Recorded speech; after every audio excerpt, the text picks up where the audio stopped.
Sudah 2 bulan ini saya beralih menggunakan motor listrik. Jadi aktivitas di Kota Bogor setiap harinya di hari kerja ini mengantar anak ke sekolah lalu ke kantor. Di jarak dari rumah ke sekolah lalu ke kantor saya itu satu kali perjalanan itu sekitar 9,6 km. Menghabiskan daya baterai sekitar 14%. Jadi jika bolak-balik atau PP ya itu sekitar 20 km dan menghabiskan daya baterai itu sekitar 30%.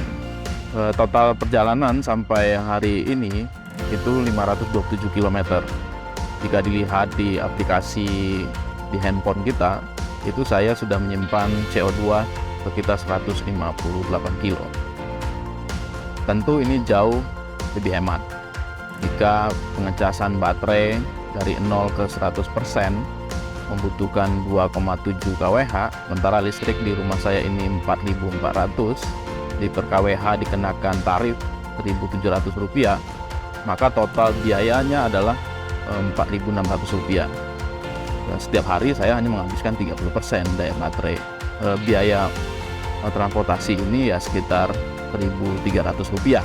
Jika motor konvensional jarak tempuh per liter adalah 31 kilo ya, dan harga Pertamax misalnya saat ini 13.300, udah ketahuan tuh berapa biaya BBM per hari yang harus dikeluarkan.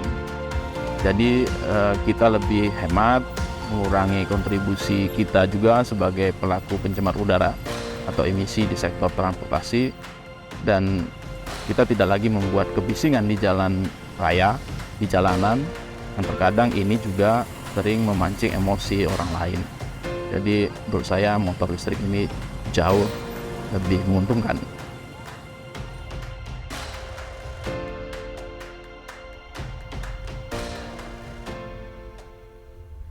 Sekitar 15 tahun yang lalu ketika saya berada di Wamena, Papua, saya mendapatkan statement yang sangat dalam ya, pesannya juga sekaligus sindiran ini sangat dalam dari salah satu masyarakat yang ada di sana. Statementnya begini: Mas Ayan, orang Jakarta ini dan orang di Pulau Jawa itu BBM naik 100-500 rupiah saja itu sudah ribut, bahkan demonstrasi. Lah kami di sini beli BBM per liter harganya berapa coba? Bisa 2-3 kali lipat dari harga mereka. Bahkan pernah sampai Rp100.000 per liter. Itu pun kami beli asalkan barangnya ada. Barangnya pun susah di sini. Nah, sejak itulah saya sangat gelisah dengan ketidakadilan ini, yang menikmati subsidi BBM yang jumlahnya ratusan triliun setiap tahunnya yang dikeluarkan pemerintah adalah sebenarnya orang yang tidak layak menerimanya. Kenapa saya beralih menggunakan motor listrik sekarang?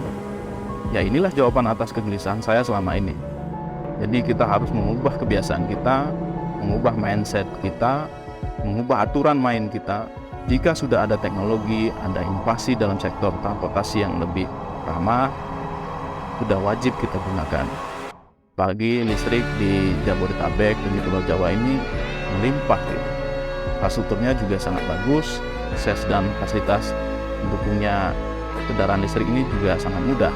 Jadi layaknya BBM ini dapat didistribusikan dengan baik ke daerah-daerah yang memang masih sulit, yang pelayanan BBM-nya masih sulit, di daerah-daerah terpencil yang masih sulit dijangkau, di pulau-pulau kecil yang sangat membutuhkan BBM untuk kapal-kapal mereka sebagai transportasi laut, untuk mendukung kesejahteraan petani dan kesejahteraan para nelayan kita yang masih sulit menggunakan teknologi, yang infrastrukturnya, jalannya masih jauh dari kata layak, hingga kita menciptakan yang namanya keadilan bagi seluruh rakyat Indonesia.